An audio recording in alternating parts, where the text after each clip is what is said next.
Welcome back, tributes to episode 55 of Into the Arena. I'm Holly. And I'm Emily. And we have another great episode for you tonight, which we have to shout out our amazing listener, Lauren, for giving us this idea. So thank you, Lauren, for our villain episode idea. But before we dive in, join us for Tribute Talk this Thursday. We're still kind of getting used to Thursday nights. So remember, it's no longer Monday Night Tribute Talk. It's Thursday at 6:30 Pacific, 9:30 Eastern Time. We are now reading ballads, so join us for ballad chapters. Dun, dun, dun. Love it. But yeah, we can just dive right in to our Hunger Games villain episode. Dun, I'm dun, excited dun. about this. This is a good episode topic, I think. Well, you love the villains. You're the I villain do. I girl. love a good villain. And I feel like it's all thanks to Ballad, really, because Yes. previous to that, I didn't really think there were any great villains in the Hunger Games, to be honest. But now we have your favorite character. So it's Mm. exciting.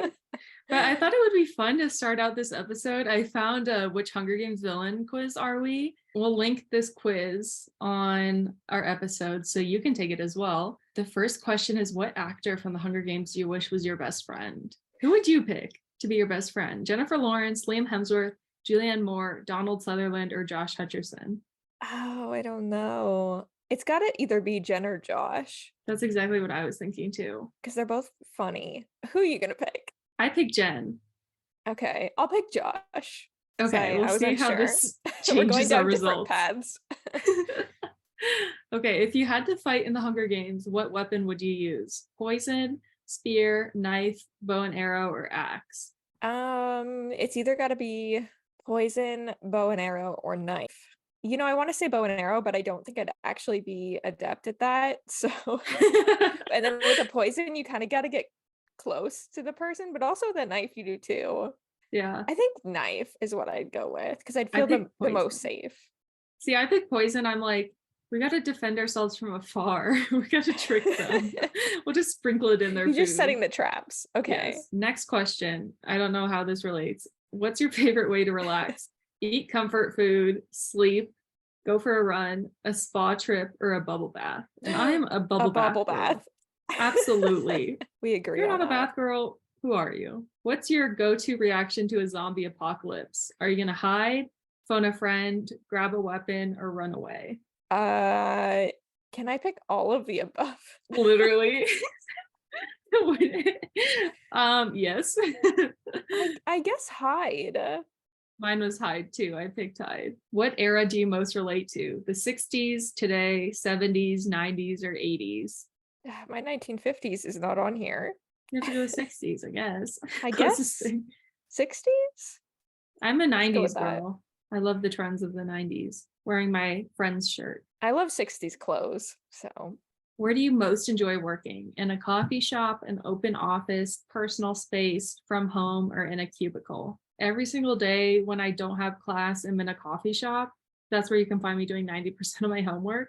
So I'm a coffee shop girl. I am gonna say personal office. I want There you go. my own office. That would be so nice. Yeah, where I can close the door, but still go to work because I feel like I can focus more at work. But yeah, my own nice office, big window. Working from home is hard because I just get distracted and I'm like, my bed, my bed. Yes.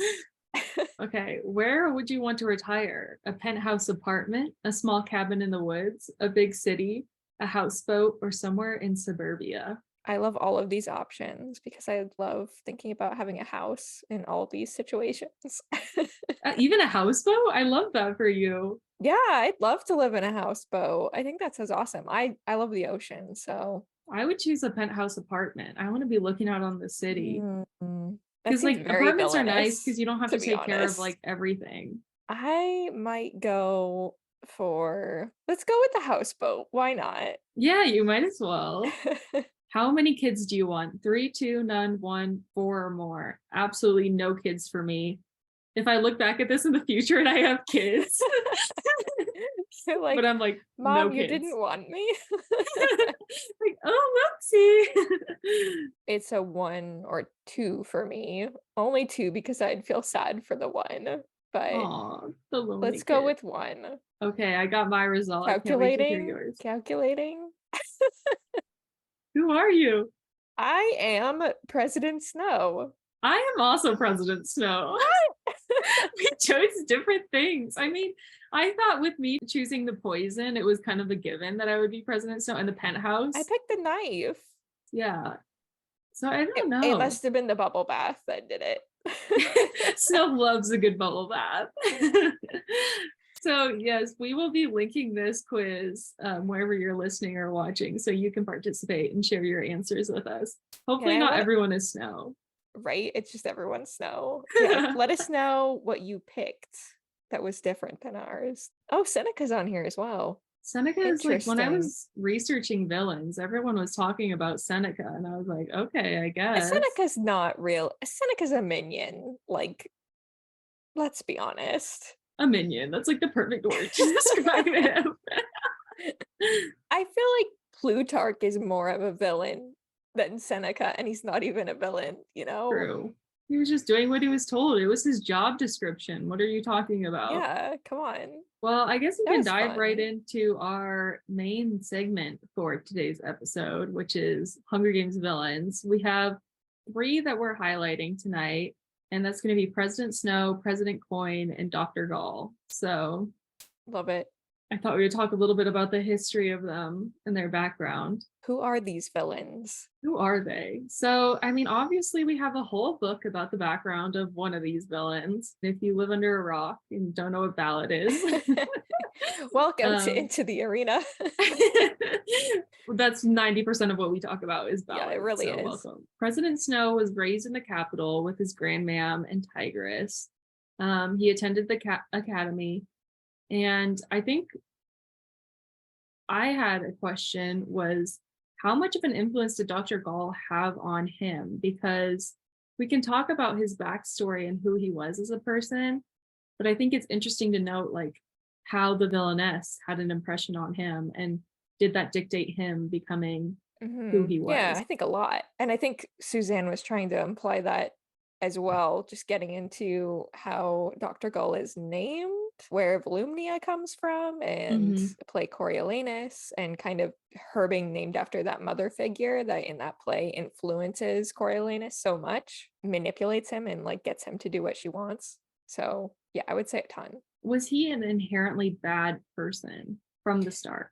I think that's one of the big things that separates the three of them. I see Dr. Gull as someone who's kind of not really redeemable. I don't see any alternate universe where Dr. Gull is trying to be a good person, I guess. Yeah. Whereas with Snow, and especially reading Ballad, he starts off at a place where I think he could go in multiple directions. I think he's more inherently selfish, is what I would use as a word for him. Because, Self-preservation, I think, is a huge aspect of his character, I think, that fuels a lot of his actions. but what's so funny is self preservation also fuels Katniss and who she is as a person. And so it's kind of comparing these two different people on how they're trying to preserve themselves and their situations. I guess you could include that in the self part of that. With Katniss, I think she has a lot of empathy, and that gets in the way of her survival. Her mind is telling her, okay, you need to survive, but then her feelings get in the way of that. Whereas I don't see that with Snow at all. There's no empathy from him whatsoever. I think there's a little bit of empathy See, I don't think with so. him I compared think there's to empathy for Dr. self. Gaul, who has no empathy. I think that's a character with zero empathy. I She's just a see Snow. psychopath. I'm excited to reread Ballad just for this reason, to kind of dive in more to his character, because I think that he doesn't have empathy. Everything he does is to protect himself. Even when he's trying to care for Clemencia, when everything happens to her, it's because he doesn't want anything bad getting back to him and any blood on his hands. With Lucy Gray, he cares about her to a degree. Like, he wouldn't want Yeah. to see something awful happen to her. I mean, Mhm. obviously, the very end of the book, switch is kind of flipped. But up until that point, he would be really sad, if she was hanged, I don't think he has no empathy. I guess it's a fair point. I feel like it starts out with like a slight bit, like there's just that little bit of empathy. And then I feel like it gets smushed by Dr. Gaul and Mhm. Who has it no empathy. that's true. Yeah. So I see where you're coming from with that. Yeah. It's not very high. Like, let's Like not, it's very let's not give him too much credit here. no, he's not a nice guy. He is not a nice dude. And then he eventually goes on to murder so many people just to get the power that he wants, which again fuels that self-preservation that you mentioned, that Yeah. I selfishness. I think more than anything, like what I wrote down was fear. Like Yeah. fear controls him and is what leads him to do the things that he does. I mean, I don't know that by the time he's like in the trilogy that he's really operating on fear, because like he's the dictator, like how much does he have to really be afraid of? But like he put himself in that position and like set himself up because of his fear and like wanting to save himself and feel okay. That's a good point. Like he got to the top. Now he doesn't have anything to worry about. It's Except almost like, Katniss. And then he's especially like, "Oh, from something fun."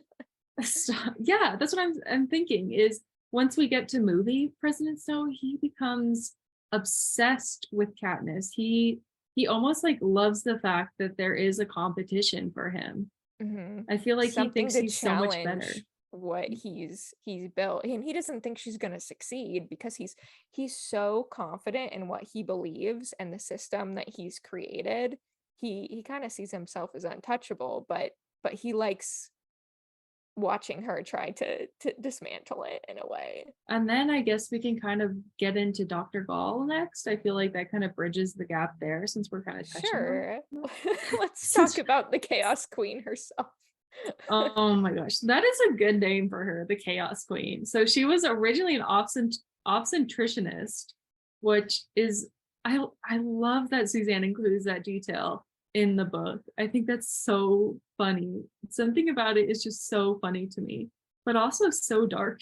Starting out as a doctor who welcomes newborns into the world, like you have to have that empathy and you have to have that love and that joy to do a job like that. I mean, that's a job of joy. It's bringing life into the earth. And so just having that job is just so funny to me. I remember reading that for the first time and being like, what is this? I just love that she recognized that that was not her calling. She's like, no. Eventually, she was like, "No, I couldn't be nice to the parents. Like, it wasn't working out." And she's so dark, specifically because she's the mastermind behind the experimentations in the Capitol, which I would argue the experiments that take place on Avoxes and other people in the Capitol are some of the darkest points of ballad that I experienced. I agree. You see that she's really willing to go to no end. There's no cap, there's no length that she isn't willing to go to feed her morbid curiosity, honestly, is how I kind of see it. And you had kind of put in the outline what is the three of their like scariest trait. And for me, I Mhm. feel like, well, maybe her lack of empathy, but also just her morbid curiosity, I feel like, and Yeah. is the worst. That's the scariest thing because there's no limit on that. That's a good point because the lengths that she'll go to take advantage of people and to hurt people in such like unimaginable ways, like hearing what goes on in her labs. I think that was the most disgusting part of Ballad for me. That's just a pure-hearted villain right there. Like she is just pure evil. Yeah, I think she's just born the way that she is, and I don't think that there's another path for her. I mean, I guess it would be interesting to see a prequel of a prequel, like let's get Dr. Gaul's childhood. But I kind of think it's just how she is. And she is technically like the mother of the Hunger Games, is what you can call her, indirectly a part of the creation of the Hunger Games. And she is the one who gets all the students to push to come up with these sadistic and just awful ways to torture people in the arena. Yeah, it's like she's probing their minds, like their Mm. creativity, and she's kind of gone to the lengths of I don't know what horrible things she can think of. So she's like finding other people and trying to pick their brains and like see where their darkness can go. And then there is President Coin, the third of our three villains today. She was raised in District 13, as we know, and she lost her family to the smallpox epidemic that happened. That's briefly mentioned. I would say she's narcissistic, she's callous, she's impatient, she's arrogant. She's one of the harder characters for me to describe outside of like, if Mhm. I were to pick one word to say, like, we have like lack of empathy, we have morbid curiosity. Like, I don't know what I would use to describe Coin. Her villainous existence is a lot more sly than the other villains that exist. Even when you say impatient, like I can see that in the series, but also how long must she had to have been patient for, like leading up True. to that impatience? You know, she's kind of a contradiction in some ways because she had to be one way for so long, and then suddenly everything's actually happening and Hmm. being thrown at her. I feel like you can't really pinpoint who Coin is. It's like Yeah. her name, you know, she's the flip of a coin, does whatever needs to be done to get the end result that she wants. And that's where her and Snow are pretty similar. But I think that he's somebody where he wouldn't change his morals, like, or whatever morals he has, or I don't even know if you can call them morals, whatever thoughts he has. Whereas I think that she would change that. Yeah, that's a difference that I see in Coin and Snow, but I think I'd have to pick Coin as the worst if I had to Really? pick one. I mean, they're all bad in different ways, but to me, I see her as of the three, the character with the most empathy and I guess understanding of the wrong that she's doing, but Mm, like not caring. yeah. Like what happens at the end with the parachutes. I think she fully knows what a terrible decision that is, but she just doesn't care. She's just so focused on getting what she wants in the end that it just doesn't matter. Whereas I think all three of them could potentially do the same thing, but I guess I just see it worse with Gaul and Snow having less empathy and maybe not understanding the potential suffering, I guess, in the same way that I think Coin would. If you think about it, Snow understands like what he's doing, but he was raised to believe that way.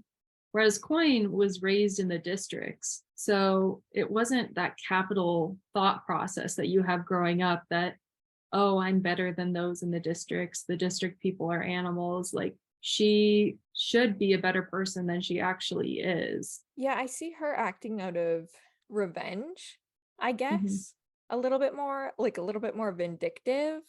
Mhm. She's similar to Gail in that way, and is why I think they kind of get along in Mockingjay a little bit. Stop. Best friends. I just feel like she's willing to sacrifice things that shouldn't be sacrificed and knowing that people will be hurt in the process and like she understands what that hurt is, but she's willing to do it anyway. My scariest villain of the three is Dr. Gaul, easily. Based off of especially what happens, so I'm going to bring it up again to the Avoxes. I think her character, the word I would use to describe her is creepy. Like, she's just a really, really creepy human. The hippity hoppity, like, oh, I don't know. Just everything that she does is so creepy. It's just so eerie.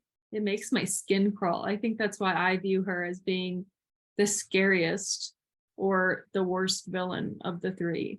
And because she pushes so much of herself and of her ideals onto young, impressionable students at the time. I definitely think that Gaul does things that seem darker or scarier, but I wouldn't put those things past Coin, to be honest. Like I could see her Yeah, doing those things too, like given the opportunity, if that was what she needed to do in order to meet her end goal. that's fair. I guess with Gaul, her pure kind of evilness inherently is less scary because it's like predictable. But with Coin, I just feel like she knows that what she's doing is wrong, and that's scary to me.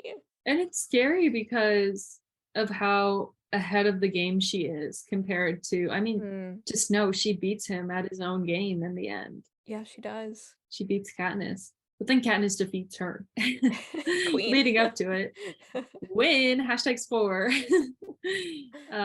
That's an interesting. I didn't expect you to say coin, so that's very interesting to me to hear that side of it. Yeah, I just don't like Coin. I don't like coin, I mean, but you love her I like her outfits. more. I do love she slays. Okay.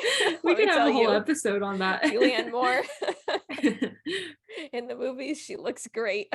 I mean, when you're a villain, you got to look good doing it. You gotta look the part to be a villain, which I'm so excited to see Dr. Gaul. Oh my gosh. I I know, think just of all from the that one characters, like I think blurry I'm most image that we excited to see got, what they do with the costuming with Dr. I just Gaul. want to see that up close. I mean, I'm excited to see the rainbow dress and everything, but to see like those like first shots of Dr. Gaul, that'll be something. Because I don't know what they're gonna do. Oh, I just can't wait for character posters, like Oh, I of any know. kind. Like, please, can we I can we have an get a empty space on my teaser? wall to put all those posters, so I'm Mm, waiting. I don't have any wall space, but we'll make it work. Yeah, we'll move things around just for Dr. Gaul, just to have creepy hippity hoppity staring at you while you sleep. Yes.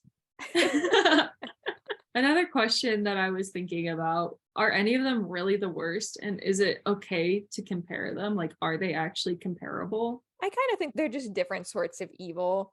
So like Mhm. I don't really want to compare them, but like I said, if I picked one that was the worst, like if I have to pick someone, like personally to me, the scariest one to have in power, I think would be Coin. I think the scariest would be Dr. Gaul, then President Snow, then President Coin. I think Snow is probably at the bottom of the list for me. Yeah. You're like, oh, Hunger Games, it's fine. He's the I least guess we're gonna have a scary, Hunger Games no matter who is in charge, though, because they're all pro Hunger right? Games. They are. Yeah. Tells you all you need to know. And also, one thing with coin that you have to think about is the big dilemma that Katniss has, saying, "Why didn't you come to support us as districts during all these years?" Like, it was selfish of District 13 to hide away, but at the same time, did they make the right move waiting because they didn't have that much of a defense or And offensive ultimately line? they won. I think if it had been Katniss in charge, she definitely wouldn't have waited around. No. I guess another fun question that I have is, who would win in a fight to the death? We put them I three in the read this question. I was like, what? we put them into an arena. Who is gonna survive? I Which think is just Dr. funny. Gaul. It's funny because they all rely on their intellect. Really. Mhm. I mean, Snow does have poison, right? That's his weapon of choice. Coin, I don't know. And Dr. Gall would definitely have some type of crazy imitation or weapon that she's brought Yeah, invented and brought definitely. into the arena with her. But also Dr. Gall's pretty old. That's true. Who's the youngest? Coin? Coin would be the youngest because Dr. Gaul is very old. I don't know which Snow to put in the arena. Do we put young Snow? Do we put old Snow? There's no way Snow is winning in the arena. But also Coin isn't either. I feel like it has to be Gaul, even though Gaul's the oldest, she's definitely got some sort of trick up her sleeve. I don't know It's what it Gaul's is, game. but I posted on Into the Arena. Let's see what people said. Who is the scariest villain in the Hunger Games universe? Lee B. Love said, I mean, Snow, but also the Mutts and Mockingjay Part 2. True. LZ Quatch, Dr. Gall, X Carlala says Dr. Gall. J Dog says Dr. Gall. come on, 13 guys. Zoe's 1313 says Dr. Gall is up there, but I'm pretty sure Coin killed Prim on purpose. So I don't know. The Mockingjays Nest said Dr. Gall. Brian said Gall. Gail. Carmen said Gail. Why but isn't then Gail on this list? but then JK, Dr. Gall. Hey, another Gail vote. Oh, Jerry said chapter 30 choreo. Another Dr. Gall, another Gall. Abby said Gall. So it seems like people are voting Gall a lot. Gaul is definitely pure evil, especially that comment about killing Prim on purpose. Mhm. I don't think she has no empathy, but I think she's just making this conscious decision, like, even though it's gonna be awful to, like, kill this little girl, I'm gonna do it anyway because this will happen next and Katniss will trust me. Katniss will be on my side. Like the way that she's thinking through all these things, that will get me what I want, even though I'm gonna have to kill a little girl. Whereas Dr. Gall isn't gonna be like, oh no, I'm gonna kill a little girl, but I'm just gonna go ahead and do it. Like she just doesn't even, I feel like, have an understanding that killing a little girl is even like that wrong. It also makes me think of Snow and the idea behind his line about not killing unless it's purposeful or unless there's a reason behind it. Like he doesn't take death for granted. Like, do you think Dr. Gall does that the same way? Or do you think Snow is more similar to Coin in that sense because they think of death as like a strategy? And something that is negative, Hmm. right? Where I don't think Gall's like that at all because Yeah. she doesn't care. Who cares about death? Like whatever, everybody is just playthings. It's an interesting discussion. I mean if I said who I wouldn't want to have as a leader, probably Gall. Gall Because Gall is terrifies not going me. to care about anything.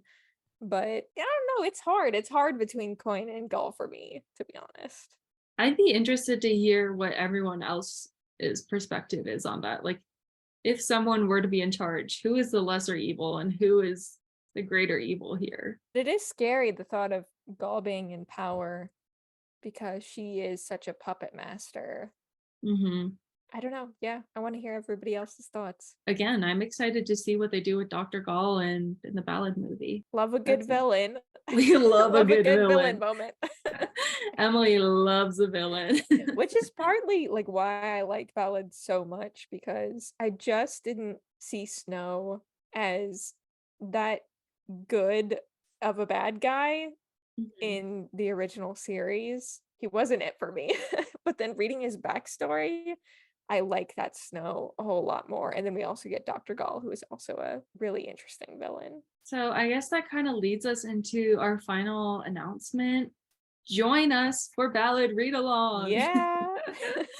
Every Thursday night, we're going to be reading two chapters of Ballad. So please don't hesitate. Come join us and our friends for that because I'm really, really, really pumped. The last time I read Ballad was like 6 months ago or so. I was listening to the audiobook. So I'm really excited to go back and like annotate again and add to the annotations that we did the first time that we read along. Yeah. So it'll be good. It'll be exciting. And now Tribute Talk is just going to be Ballad Talk because we'll just have ballad announcements stacked with ballad reading. It's going to be so fun. It's gonna be great. It's the year Yes. of ballad. Yeah. Again, let us know. Take the quiz and let us know your thoughts on today's episode. Thank you again, Lauren, for this great recommendation. We're Mhm. always open to taking recommendations for episodes. So sometimes we just aren't that creative. So be creative for us. We've been doing this for a few years now, so prompts are appreciated. Yes. And until next time, we'll see you then. See ya.